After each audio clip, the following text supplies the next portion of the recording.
Hello, and a welcome back to the Modern Leader Way podcast, where I'm joined by the stunning, very gorgeous Evie Montila. Is that how you say your surname? I meant to ask you that beforehand.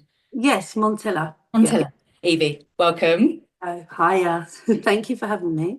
Thank you for coming on. I know this is your first podcast episode that you've actually accepted, even though you've been asked to be on many podcasts. So I'm very happy to be popping your podcast cherry. So welcome. I'm so glad it was you.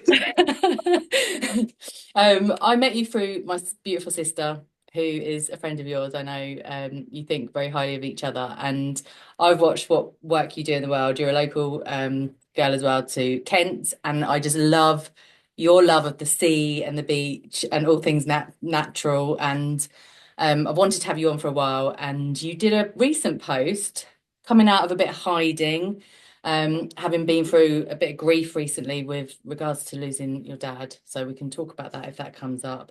Um, but you were like, I'm ready. I want to say yes to more, to bring it. And I was like, come on my show. And you were like, yes, because you could hardly say no, could you?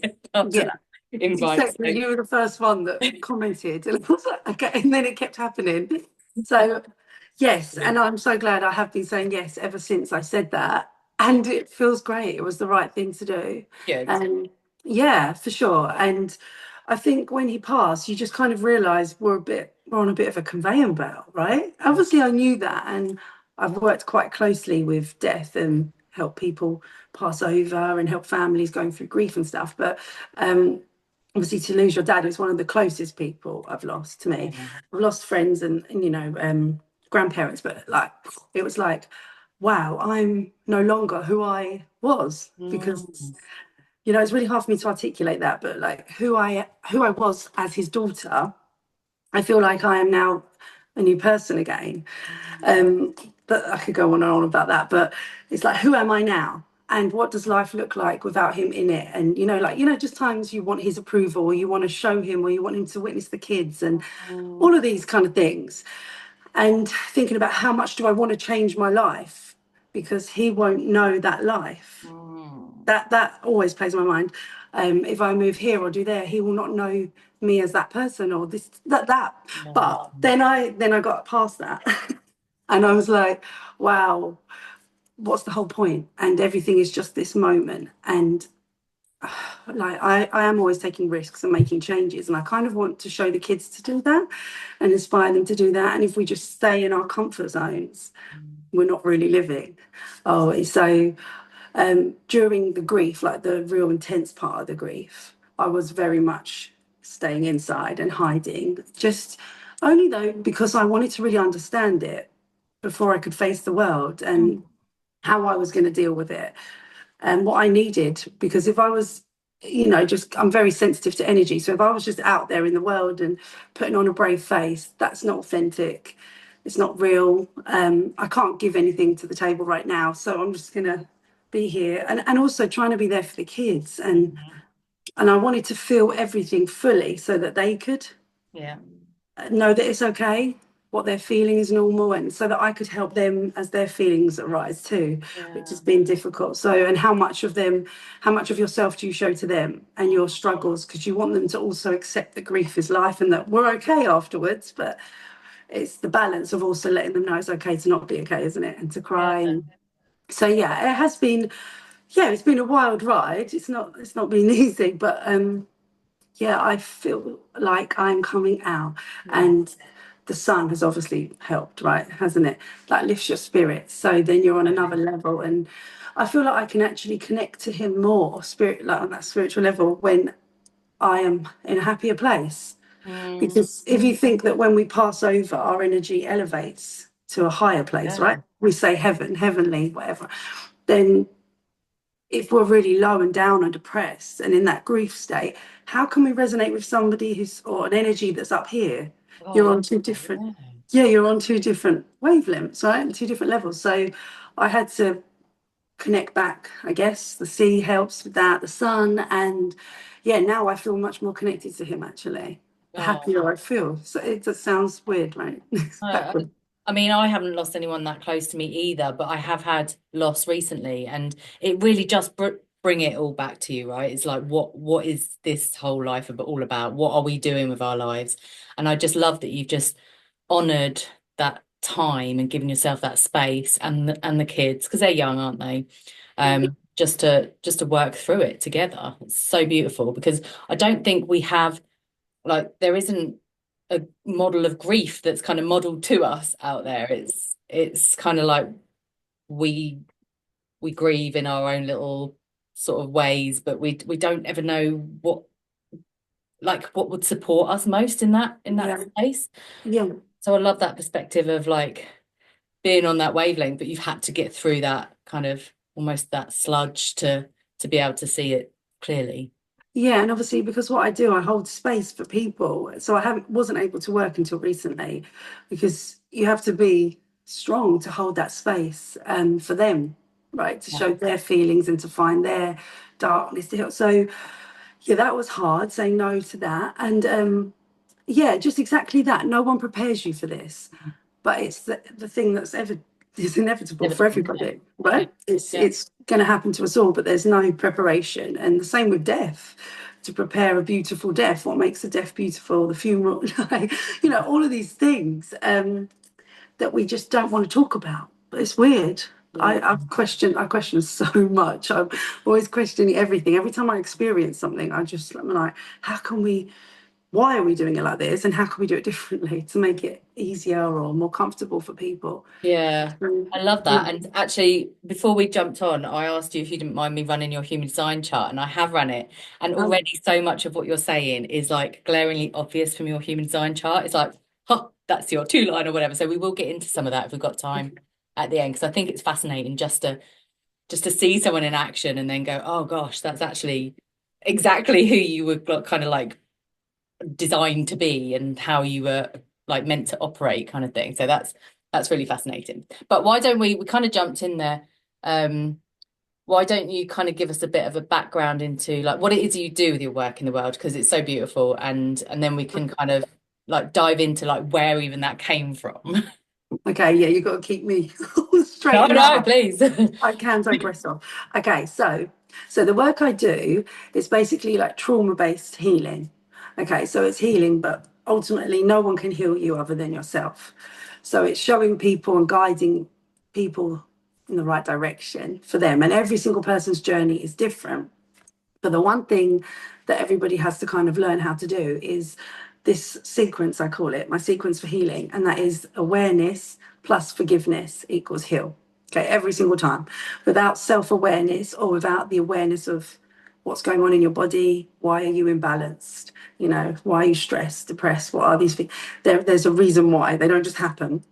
Okay, so once you have the awareness, it's what you do with it because energy, like we know, energy can never be destroyed, can it? It can only be transferred. So this is all scientific, and lots of people think, like they call it woo woo, don't they? Or healing or spirituality, all these different names that people call this. But ultimately, it is scientific if you understand energy, right, and the fundamentals of energy.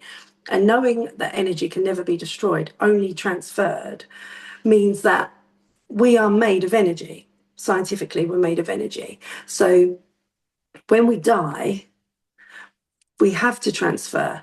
We can't be destroyed. Obviously, our bodies we borrow for this lifetime. This is just our shell, and that will, decompose and that will go back into the earth. But our soul, our spirit, which is undeniable, isn't it? Like even people that are very what's the word, cynical or don't believe in anything, they know that they have a spirit or a soul, right? Like when we say, oh, let's lift our spirits, or she's very Yeah, spirited, all these things people say without actually having any understanding what they mean or intention yeah, behind it. yeah, And it's when you think into these words that we've always said. So clearly we have spirit and soul. So when we die, where does that go? That energy that makes you, you, me, etc. Like that has to go somewhere. It has to be transferred into some essence. Okay, so obviously people have their own ideas on that. But knowing that we also, as we're here living in life, this energy we carry every single day. And when you're around certain people, you pick up on their heavy energy or their negativity, and it can bring you down or it can bring you up. There's also people that make you feel incredible, isn't there? And you bounce off. So So knowing this energy is there, and also understanding the energy we hold when we feel something. Okay, so when we feel resentment, anger, jealousy, hate, all of these big, big emotions, betrayal. If someone's betrayed us, that's a real big one that affects you internally. Um, Grief. If grief isn't actually dealt with and felt and released, that can manifest. So what I'm saying is, if you don't become aware of these feelings inside, this energy manifests as a physical problem, from something mental, so anxiety, depression, all these different things, or physical, cancers, disease, illness. So lots of my patients are coming to me either poorly, or with some kind of anxiety, or they know that there's trauma, or they know they need help and guidance, but they don't know where to start. Lots of childhood stuff. If I'm really honest, most of the women patients that I have, almost all of them have experienced some kind of sexual abuse. Um, I feel that was the pandemic of like our kind of generations that no one speaks about. Um, Not very often anyway. It's not mainstream, is it? So that's normally the key. And when we find the root of every problem, they heal. So that's what the awareness is. It's finding the root. Um, and then your body can heal. That's what our bodies are meant to do, right? They can heal. So yeah, that's the kind of work we do. We get to the bottom of it. And the only way to transfer that energy out, once you've figured out why you've got cancer or why you feel this way, you forgive. The only way to transfer the energy is forgiveness. No matter how bad the crime, the situation, the person, even if it's for yourself, forgiveness is the key. So I walk them through that journey of forgiveness, like inner child work and all these different kind of methods that I use to do that.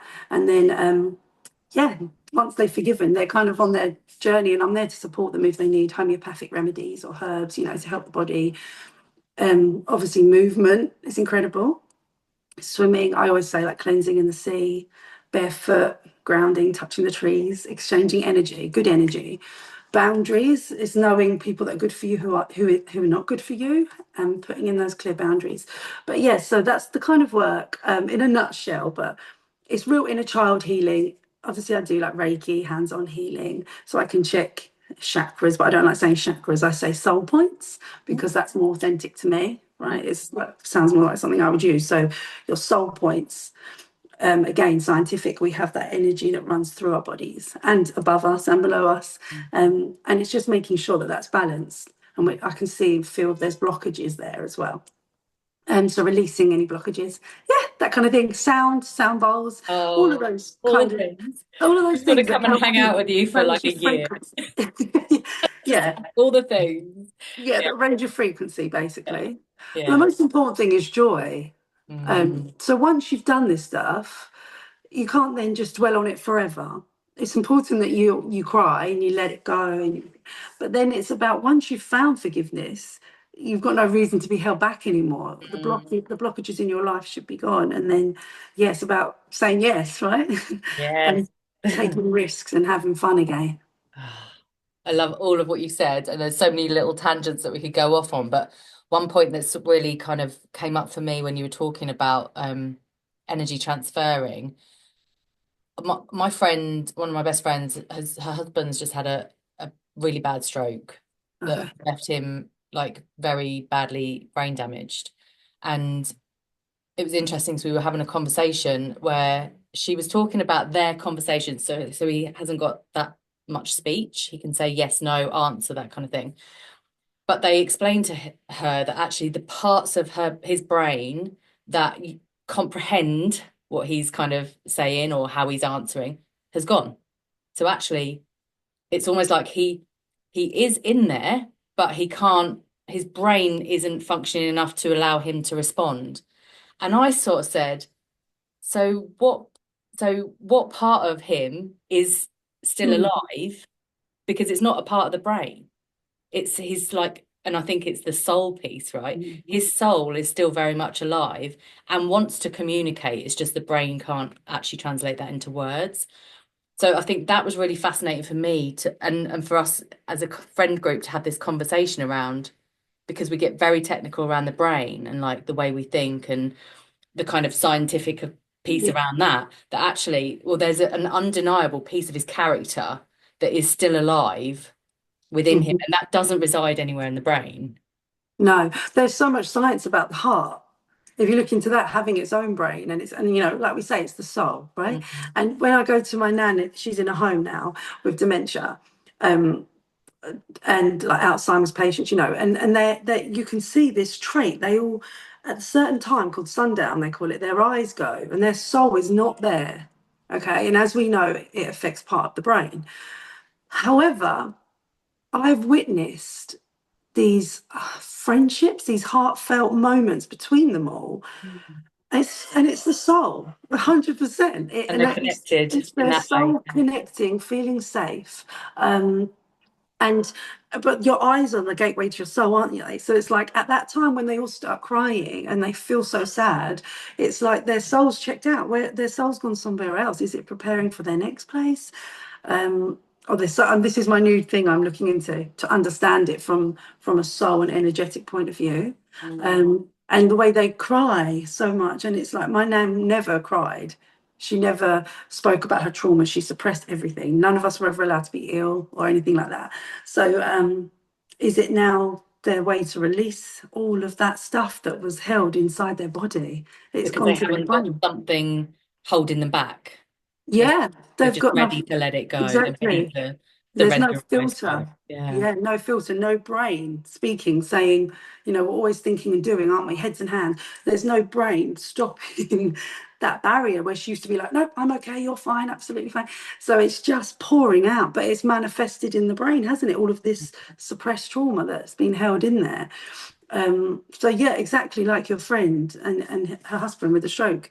It's understanding, yeah, him as a soul and using the brain of his heart, exact, and what can he still do? Yeah, what is still there? You said that beautifully, actually. Yeah. Oh God, there's so much. And it's such a, I think it's such a beautiful and refreshing way of looking at things because it gives us hope, right? There's still like we still have that connection with someone, even though if they are like Yeah. gone in other ways. But why don't we roll it back to, I know you've got maybe an unconventional childhood that has led you to doing this work in the world that's is clearly very naturally what you're meant to be doing. So tell us a bit about what it was growing up as a little Evie. Okay. Yeah. Okay. So, yeah, I was always a bit weird, a bit different.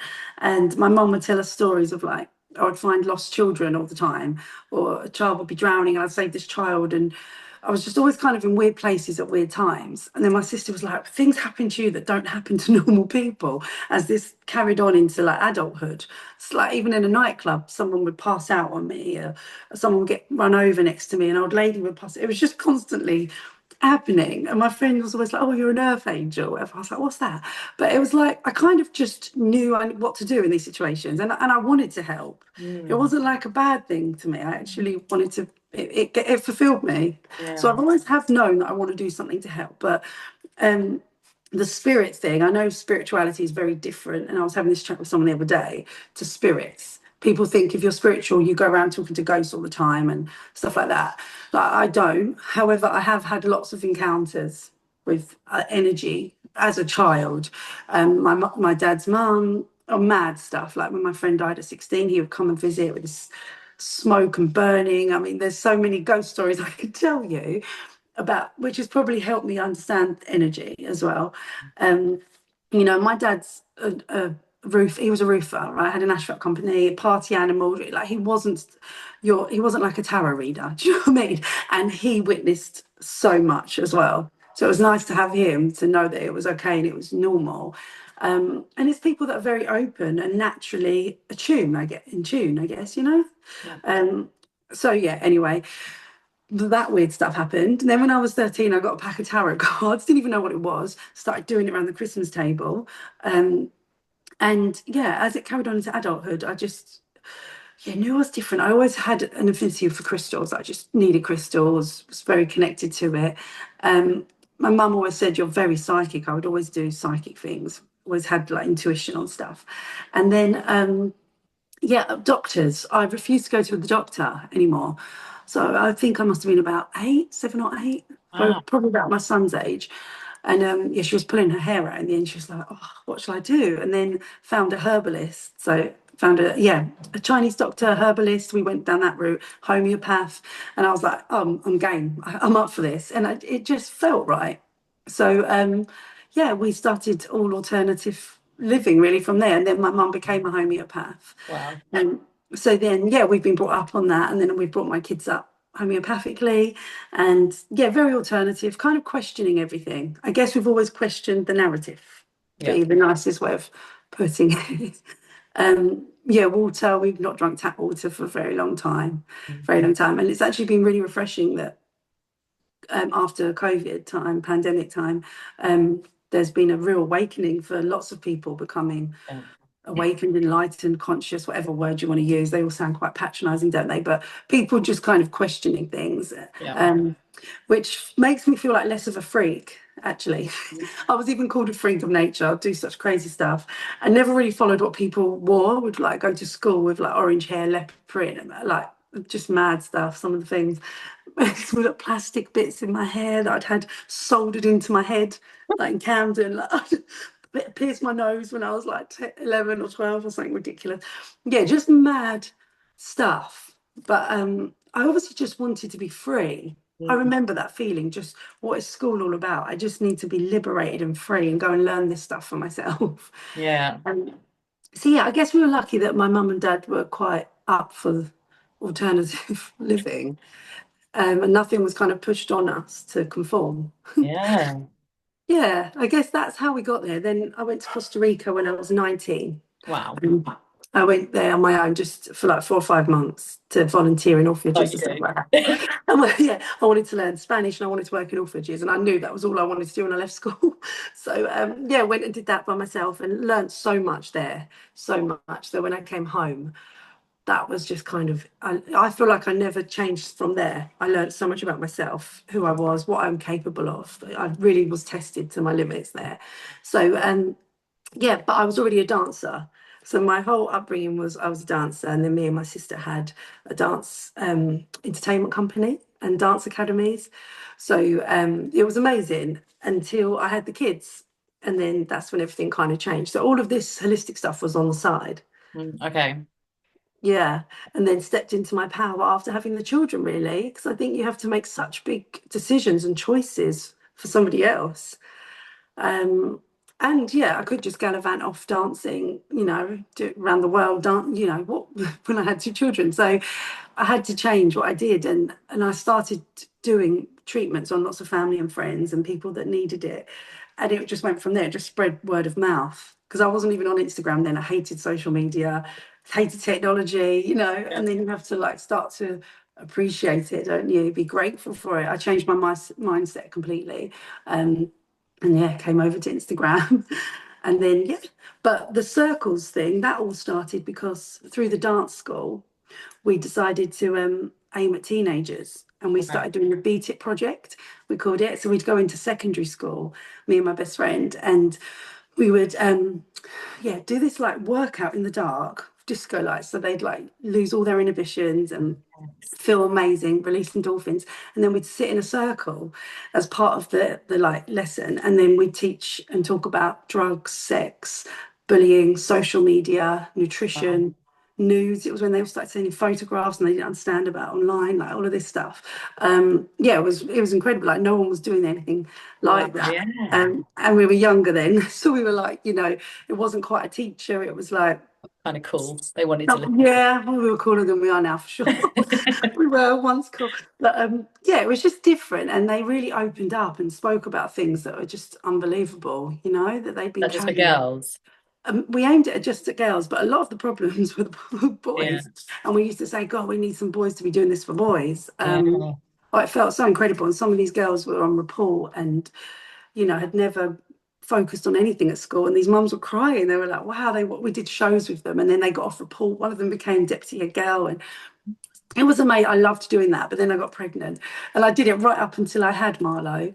But you know, it was a big commitment. It needed two of us to do it. So we put it on hold and we haven't actually gone back to it. It was something we wanted to turn into a charity and continue, Mm, especially with social media now for that age group. So it was like 11 to 16-year-olds it was mm, aimed at.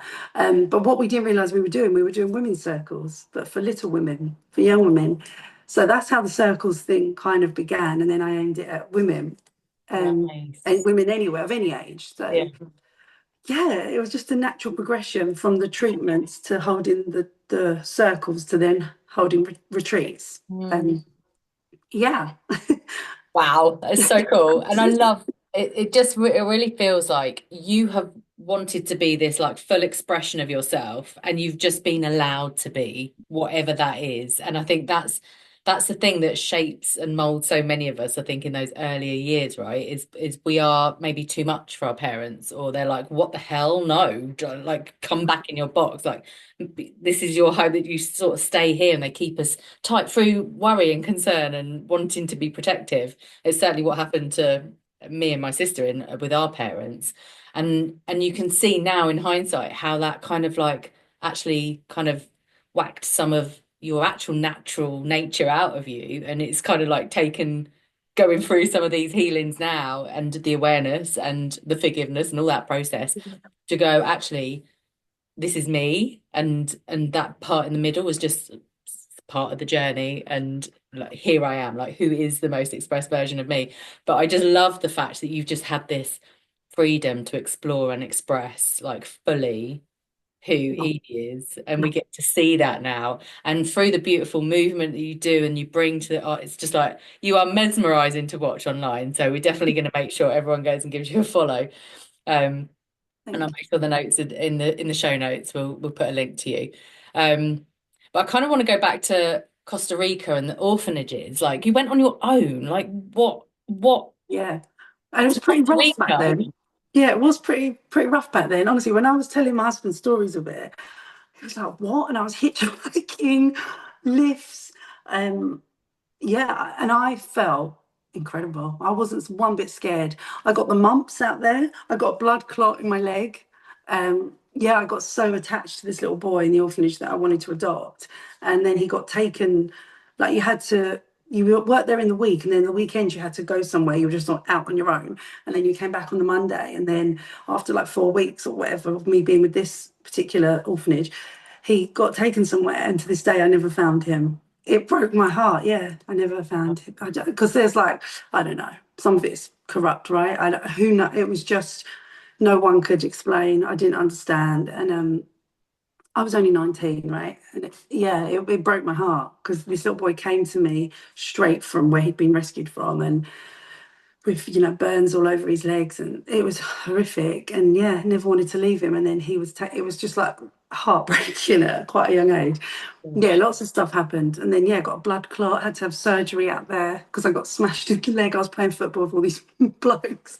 Mad stuff. Like I could write a book on that trip, but never once did I want to come home or give up. It made me find out who I am, like what I'm capable of, and I felt incredible. I was just planning on coming home and going straight back, like making some money to go back there. But our business kind of took off, and yeah, never.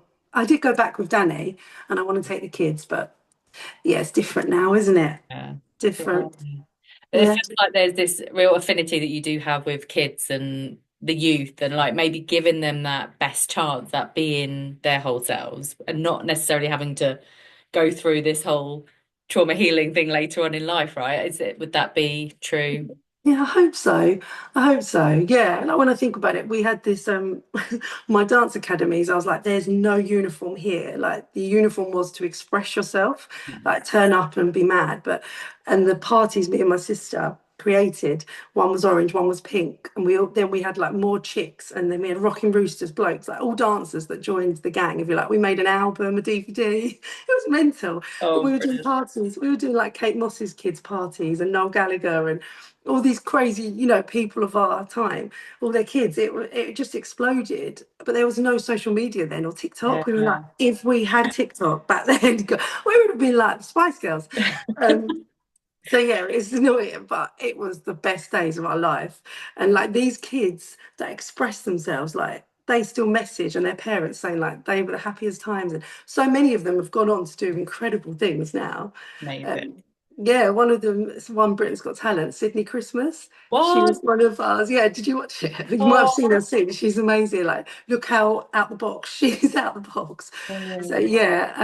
yeah, yeah. I guess it is, and I always try and do that with our kids. Like that's why I've struggled with the school system. Our journey with the school system has been really interesting. The same as your sister, right, Lisa? And we were on the same page with that, which was so refreshing and amazing.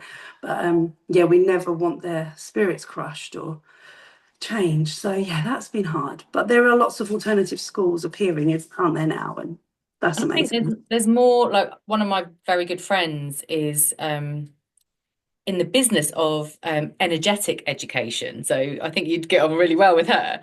She uses human design as that kind of tool to help us really first understand ourselves and then also understand our kids so that we allow them to kind of grow into who they came here to be rather than kind of fit them in a box. And she one of her bigger vision is around looking at the education system, the fact that it was created like in Victorian age, right, for the whole industrial revolution. It was preparing us as children to go into paid labor and be able to like operate machines and sit and do all that. And it hasn't changed. And yet our work has changed. So we are not going to come out and get jobs for lives these days. We need to have like a more entrepreneurial spirit. We need to know how to make our own money. We need to be like multi-passionate in terms of like where that's going to come from. And it just doesn't prepare us for that. So something's got to change at some point. And I do Yes. feel like there's more conversation out there, possibly with entrepreneurs. Like think about big names like not necessarily Stephen Bartlett, but like kind of Daniel Priestley, we've heard talking about it more recently, Alex Hormozy and stuff. They're all talking about what needs to change in this system to prepare our future generations to Yeah. also make the world a better place, let's face it. Um, Well, the jobs they get, they don't even exist now, right? The jobs our kids are going to have, yeah, they, they don't they exist. don't. And some of the jobs that we do won't, well, not necessarily you and I, but like the jobs that I did all my life probably won't exist because it will be taken over by a computer or Well, AI. I'm not here for that. My kids are not here for that. We'll go. That's when we leave. That's when we go back to Costa Rica, guys, or something. I don't know. Oh, isn't it a minefield? Yeah, It really is. it really is a minefield. And yeah, we did the Steiner, which was magical and beautiful. But then again, that could have had more balance, I think, of sports and other stuff. And yeah, I'm yet to find this perfect place. So I'm just very grateful now that both the kids are happy and Mhm. the school they're at offers a variety now. It's transformed quite a lot, and yeah, it offers a lot of a variety of subjects. So they're thriving at the things they love. Mhm. But yeah, there's a lot of pressure on that 11 plus. Oh my, that's the madness. But it's the parents. Like, why? If your child can naturally pass that, go for it. If it affects your child and they have to have so many extra hours, that's so much pressure on a kid. Yeah. What's that going to do to them like in years to come? I don't, yeah, I'm not, hmm. You can see my opinion. I'm trying not to go too in with that one, but Yeah. yeah, it's about happy child, surely. Yeah, surely. And And like, finding let's that, find their gifts. We all yeah, have gifts, and I do always say that. Like, I believe every single person on this earth has a God-given gift, mm, right? We just have to find them. And when you find them and you nourish them and you nurture them, you could be whatever you want, right? With following that path as early as you can. I think don't wait till you're 18 and then start doing it. And then you want to settle down maybe or have kids or travel. Like, let's go for it. Let's just start doing our gifts now because yes, you really do know what they are. By the time your child is 8, you're pretty sure, kind of creative or academic or mathematics, all of those things. So, um, yeah, it's hard. The school system, oh, yeah, but there's so many amazing teachers. It does depend on the teachers as well yeah, and how they nurture your child. Um, yeah, but the 11 plus, yeah, that pressure has just got to stop at some point. It really, really does. But I think not enough parents are questioning it, right? Or they're just going along with it because they did yeah, and they went to grammar schools. yeah. Um, or maybe then they are questioning, but maybe they're not speaking up. I think if more people spoke up, um, and were that mum, people don't want to be that mum. Yeah, But if we don't advocate for our children, um, who is going to? yeah, Nobody's going to, right? yeah. They're So going to yeah, have to advocate for themselves later on in life, and yeah, and undo everything like we yeah, all. yeah, Yeah, we always look back, me and my sister, we were like, although the entertainment company was amazing and it was so what we were like, we were the ADHD in kids' entertainment. One minute they're getting their hair sprayed, different colours, then they're doing this routine, that routine, then they're playing a guitar. Oh my God, honestly, if we could show you a video of it. Then we were doing poise, do you know those ribbons? oh yeah, It was insane. Hula hooping, and it was obviously distraction from all our traumas. So it worked, it resonated. But like I've had to learn now what's right for my our kids. We like to try and like not stimulate them too much because then they're like climbing the walls. So yeah, the Steiner was really good for that, going back to nature and basics, yeah. and it's always return to nature, isn't it? Absolutely. Yeah, totally. And talk about your love of nature because I know you'll be at the beach if you can be, and you've kind of named your business after all the elements that kind of appeal. So talk to us a little bit about your love of Okay. the sea and everything. Okay, yeah. So we were living the other side of Kent, so like southeast London, so Chislehurst, Greenwich, all around there. And after I had the kids, obviously you feel isolated again and quite imprisoned in the nicest way possible, with these beautiful little beings. Um, but yeah, I kept ringing my husband, going, "Can we get our passports and let's just get out of here? Let's escape," because it just felt like every there was like a uniform. People even looked the same. The way their hair was, with extensions, the UGG boots, the fur thing. Like everyone, they're wonderful people, but I just felt like I couldn't resonate at all anymore in that busy life. You know, the hustle, the bustle is quite toxic, and nobody seemed happy. These people were beautiful, but in a costume. It's like they were in a uniform. Like they weren't happy either. Like, who are you? Because I know you're not the same as that person, but why do you look the same? So anyway, then we kept coming to the coast, so Broadstairs, Margate, Ramsgate, every weekend, and we just felt so good. We felt like we could be who we wanted to be, express ourselves. Apparently, there's science in this. There's something in the sea that's in our bone marrow. Ooh. Apparently, I'd like to look into that more. And there's a therapy in France that people are doing Mm. with the seawater. And yeah, anyway, I'll look into it more and tell you. But you know, Please. people stand there and they're like, "Oh, this is my happy place." It just makes sense, doesn't it? There energetically, there's something that just pulls you. Um, but I love trees, obviously, in the forest as well, and grounding and rainforests, like in Costa Rica and all that stuff. But there's something for me about the sea that cleanses.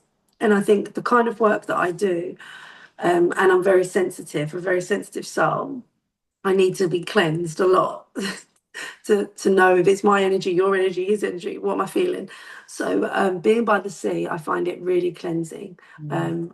Feel like I'm connected to source, right? And just calm. It's reset our nervous system moving here for sure, all of us. And it took about 3 months, I say, when you move from London to the or somewhere a city to the coast. It can take about 3 months for you to slow down, change your pace, and reset. And you have to do that.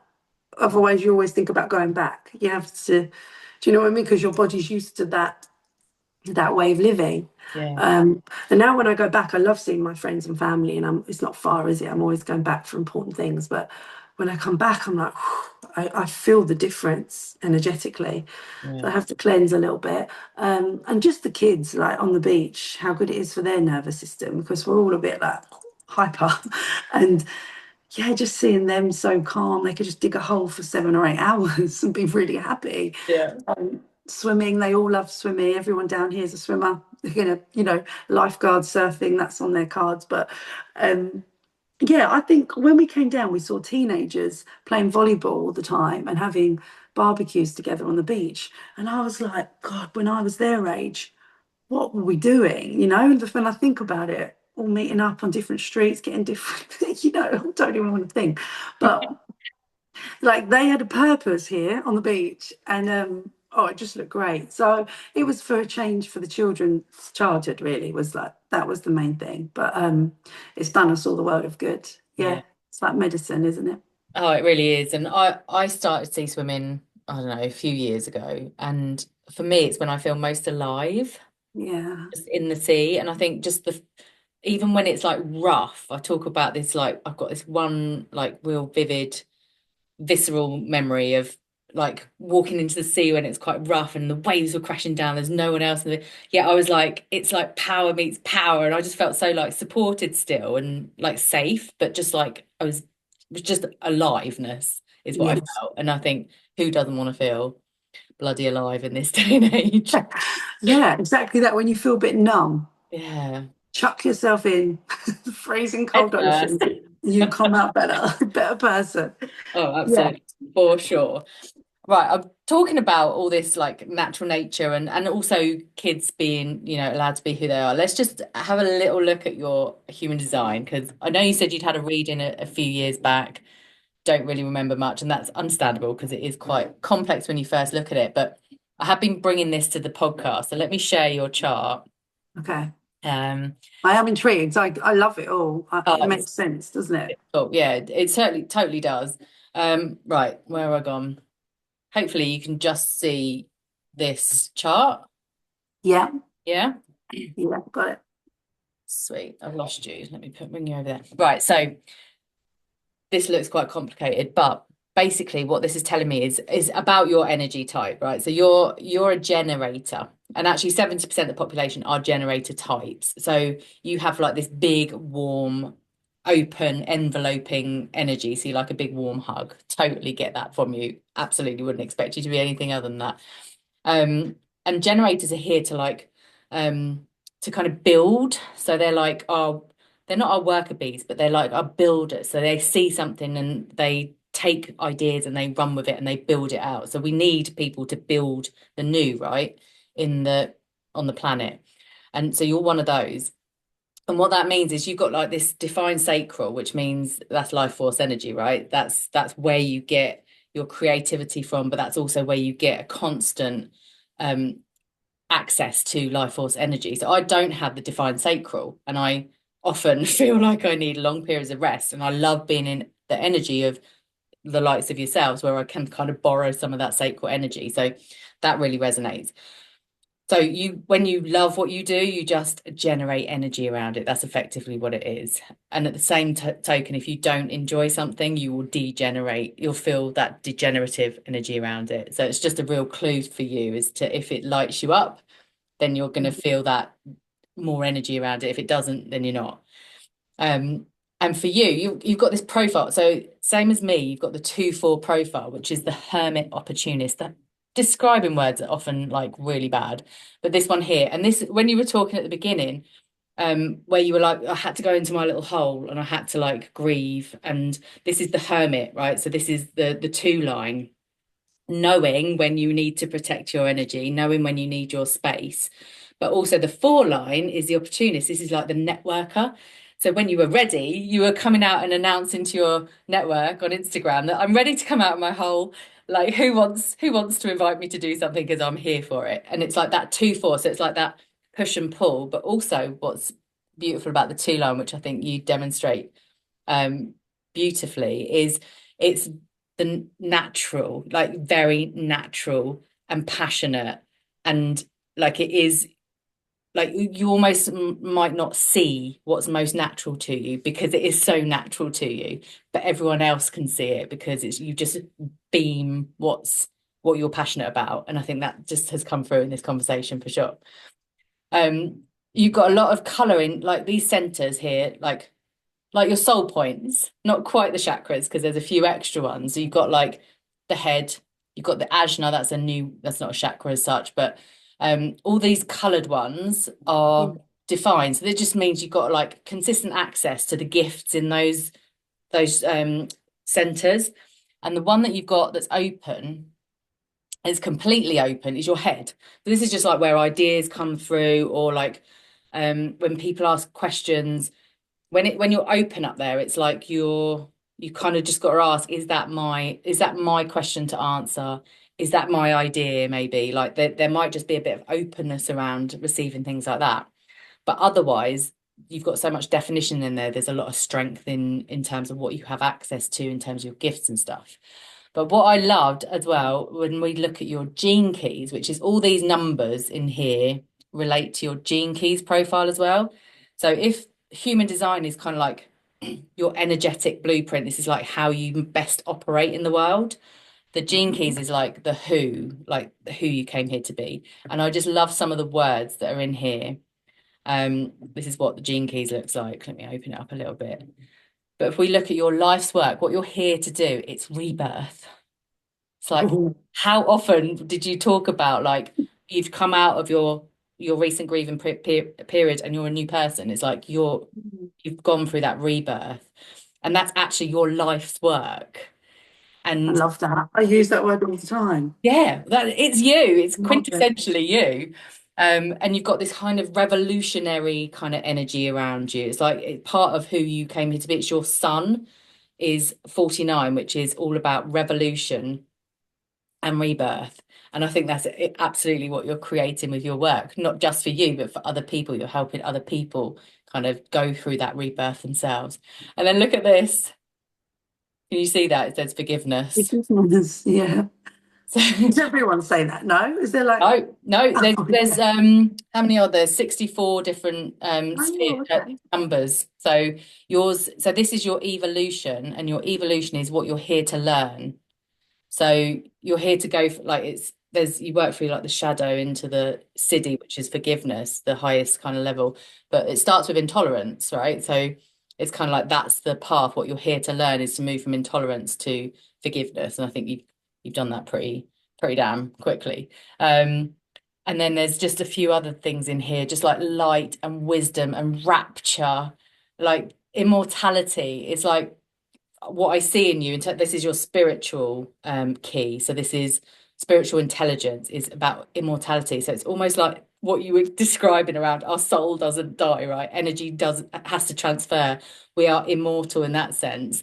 And I think just you kind of moving through life and like helping people understand this is what is like really infectious about you. So there is so much in this chart, but they're the kind of key things I wanted to pull out for you because I just thought it was really beautiful um, in terms of what we've spoken about and how people can like really see some of those key things for you. So Will you send me that? Can I have a yeah, of little look, course. Yeah, please? yeah, Thank you. absolutely. Yeah, it's interesting, isn't it? Yeah, it really is. In fact, what I'll do is I'll link below. Actually, you can always get the link in the show notes to the HD initiation, which is where you can actually run your own chart and you can work through and kind of get that information out for yourself. Not for you, Evie, but for anyone listening that also wants to is curious about what that looks like. But yeah, for sure, I will send you that. And if you want to go deeper into it, happy to go there for sure. Yeah. Okay. Did any of Amazing. that resonate from when you had a reading before, or was Yeah, I it? don't think we went that deeply into it before. We weren't, it wasn't that in depth. So yeah, I love that. Thank Okay. you. There's lots of layers that you could go into further, but I think for now it's a nice little overview. But I think that's a really nice place to kind of wrap things up into a nice little neat bow. It's been so lovely talking to you and having you and your beautiful energy here. Why don't you tell people where they can kind of follow you, get hold of you, and get in touch if they want to pursue anything further? Yeah, so Instagram, I'm not naturally very technical, like we said. So Instagram is really the only place. I have got a website you can get to from there. And I'm going to clean up my link tree, of all my offerings. So I've got lots of new offerings coming out. So some retreats. You can have a private retreat with me. So you can organize, your own group of girls or couples or boys, whatever. And you can come stay here with us. We've got a lodge here by the sea, and that can hold up to 8 people. I do annual big retreats as well at the Quaves. I am actually looking into an abroad retreat this year, so obviously I'll be releasing that on Instagram. But yeah, Instagram is the best place to contact me, which is like SEA, Spirit and Stones. But you're gonna link that, right? Okay. Um, yeah. So yeah, stay up to date on there, and yeah, I think that's it really. I haven't got any definite dates I can let you know, but I do one-to-one sessions and group sessions as well, day sessions, um, women's circles. and the mentorship. So you can do online mentorship with me. So it's like some soul guidance, weekly check-ins for 7 weeks, which is quite lovely as well. And then you end up with your own bespoke homeopathic kit as well. Cool. Because once you kind of step into this way of life, it is like a rebirth, isn't it? So everything you used to do or you once knew is no more. You have to figure out who you are now and what that looks like. So homeopathy becomes a new way of life. Mm. Instead of grabbing a paracetamol, you know, you're grabbing that mute or something, and it's fun and it's like building a village so that you're not on your own with that. So when you have a mentorship, I'll put you in touch with other like-minded people to help you with that journey. But you'll have my advice all the way through. So if there was something wrong with your child or your dog or yourself or your husband, you would just message me and I would tell you what remedies you need as well.